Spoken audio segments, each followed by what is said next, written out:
Los bellos coros de aquí, de los coristas de Salvatierra, de nuestra iglesia. Padre, le doy la palabra. Pues como hoy celebramos el Corpus, el jueves de Corpus, vamos a escuchar el Evangelio propio de este día, el milagro de la multiplicación de los panes.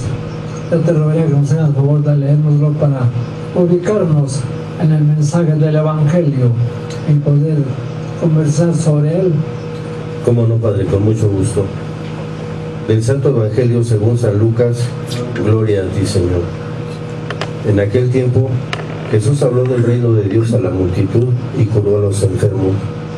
Cuando caía la tarde, los 12 apóstoles se acercaron a decirle: despide a la gente para que vayan a los pueblos y caseríos a buscar alojamiento y comida, porque aquí estamos en un lugar solitario. Él les contestó: denles ustedes de comer. Pero ellos les replicaron: no tenemos más que 5 panes y 2 pescados, a no ser que vayamos nosotros mismos a comprar víveres para toda esta gente. Eran como 5,000 varones.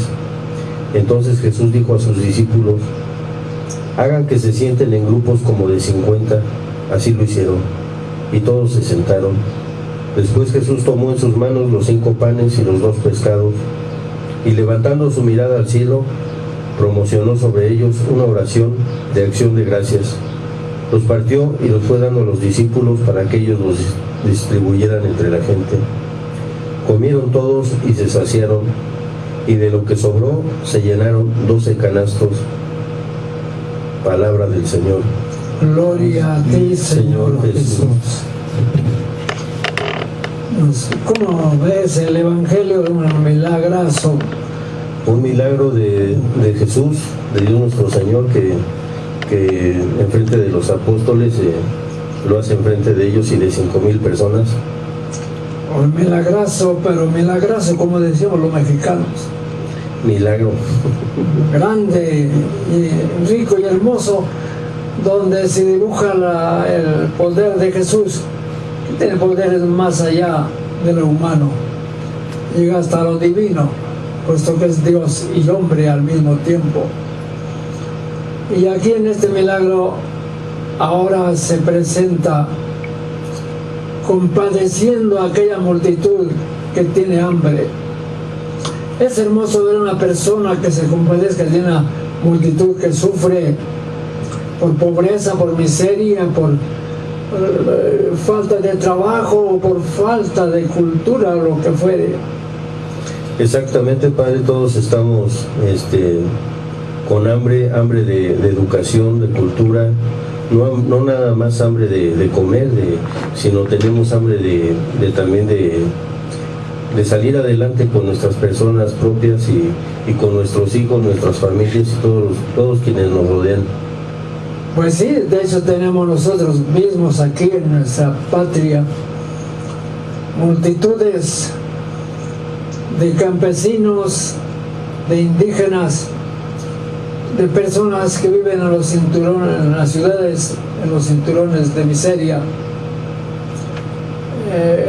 abandonados, huérfanos de la cultura, huérfanos de la técnica, de la ciencia, no tienen oportunidad, no tienen medios, no tienen con qué comer, no tienen con qué ir a la escuela, por más que parezca que la escuela entre nosotros es barata o es gratis.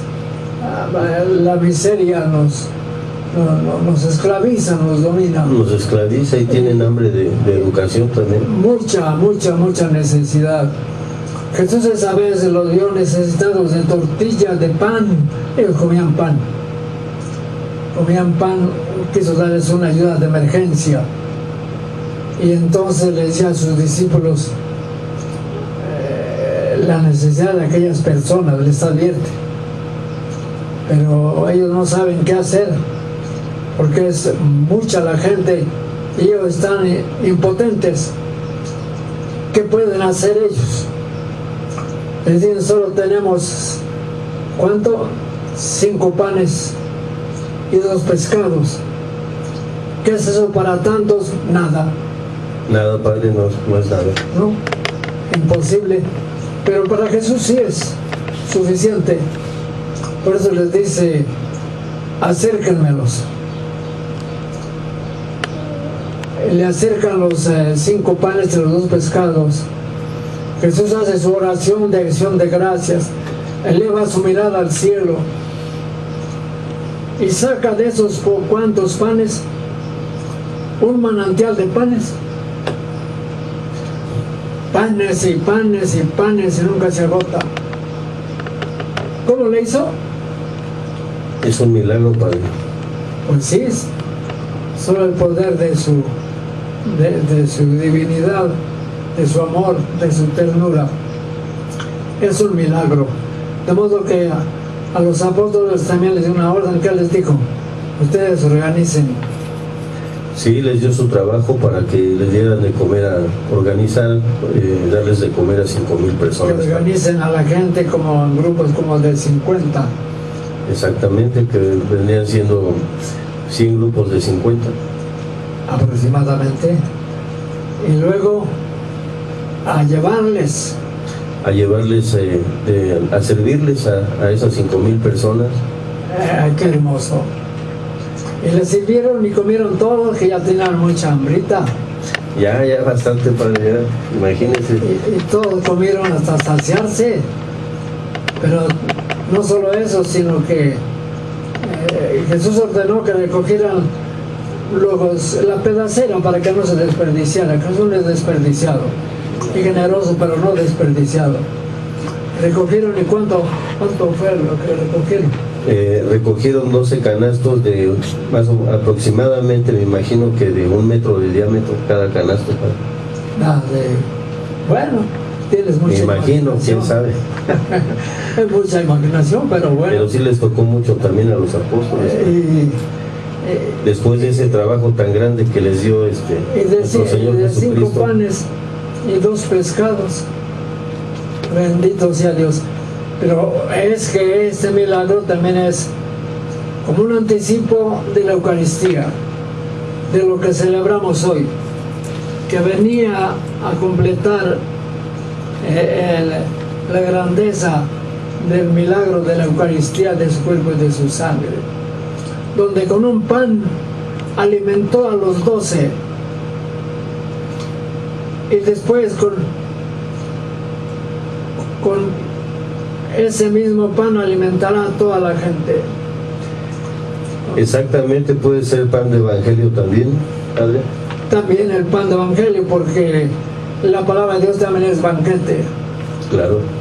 También alimenta. Es el cuerpo de Jesucristo nuestro Señor. Y es urgente que alimente. Así tenemos necesidad de alimentarnos del banquete de la palabra de Dios al mismo tiempo.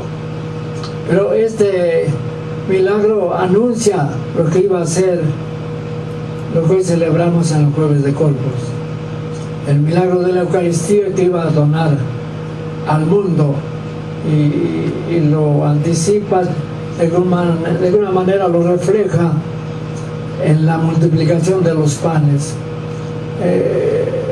El milagro es hermoso, significativo, lleva contenido más adelante. Ese simbolismo de que iba a ser simbolismo de la Eucaristía, pero para hacer ese milagro Jesús no lo hizo él solo, no, fue con ayuda de Dios Padre y de los discípulos, que sirvieron a la multitud, Padre, porque a ellos también les tocó primero que le consiguieran los 5 panes, una pequeñez y los 2 pescados. Pero eso lo consiguieron los discípulos. Sí, fue su trabajo. Lo localizaron. Luego que se los acerquen. Después que lleven ese pan a aquellos grupos que ellos mismos organizan. Que se los repartan. Que sean obsequiosos. Que sean atentos. Que los sirvan con amor. Y después de todo que recojan lo que sobró. Y vaya que se ganaron su canasto a pulso. Bueno, pues quedó en su poder. ¿Qué harían con él? se lo llevaría más adelante para otro día y lo repartirá en otra parte. Pues Padre, nos queda ya muy poquito tiempo. ¿Tú quieres añadir algo? Pues unas palabras solamente, Padre, A ver. que dice que al recordar lo fundamental de la fracción del pan, hace fuerte una llamada de atención a la comunidad que estaba olvidando lo esencial de este sacrificio, de esta acción de gracias. Valdría la pena hacer un examen de conciencia personal y comunitario para revisar nuestras celebraciones, para ver cómo es nuestra participación en la Eucaristía y para ver en qué medida somos fuente de vida para compartirlo para los demás. Bonita conclusión de tu parte. Por mi parte, yo suplico a Salvatierra, a sus anexas y al mundo que sigamos creyendo en la Eucaristía, que la sigamos recibiendo, que aceptemos este milagro, este amor, este don de Cristo el Señor. Es a nuestro favor. Alimenta nuestro corazón, nuestra vida, nuestra fe, nuestra esperanza. Con eso nada perdemos. Aunque seamos personas muy cultas, muy preparadas, aceptemos este don. Así como decimos los mexicanos, lo cortés no nos quita lo valiente. Claro, Padre. Y que lleguemos a llevar nuestra vida por un camino de amistad con Cristo, de fe en Él, y a eso llevemos también a nuestra familia. Que lo hagamos así, qué bendición tan hermosa. Que no se pierda la fe en la Eucaristía, antes crezca. El Señor nos conceda esa bendición. Lo anhelamos para todas las familias y para todo el mundo. Y pues con estas palabras nos despedimos de ustedes, agradecidos por su amable atención. Gracias, Venus, que... Gracias, Padre. Se despide su amigo y servidor Benigno Correa. También gracias a Udis, que nos ayudaste en los controles. Gracias tú también, Juelito, que nos tomaste esta foto. Y de mi parte, gracias. Y hasta pronto nos veremos. Hasta luego. Que Dios los bendiga.